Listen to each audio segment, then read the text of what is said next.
नुआपड़ा जिलार समस्त ओएस ओ ओआरएस अधिकारी प्रतिवाद स्वरूप सामूहिक छुट्टी रहिले। बीएमसी अतिरिक्त कमिशनर रत्नाकर साहूक उपरे होइथिबा मरणात्मक आक्रमणर प्रतिवाद रे नुआपड़ा जिलार समस्त ओएस एवं ओआरएस अधिकारी सामूहिक छुट्टी रे जिबा पई जिलापाल नुआपड़ा मधुसूदन दास को आवेदन करिसेंती।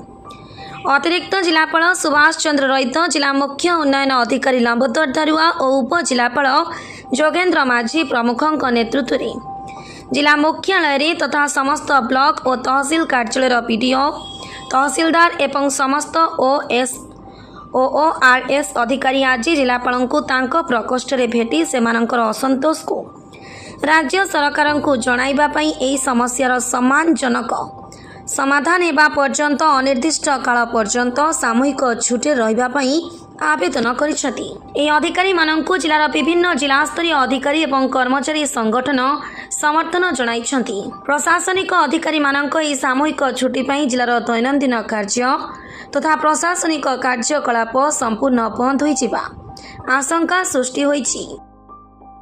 नुआपड़ा जिलारू ओम प्रकाश चौधरी रिपोर्ट, साई सत्य न्यूज।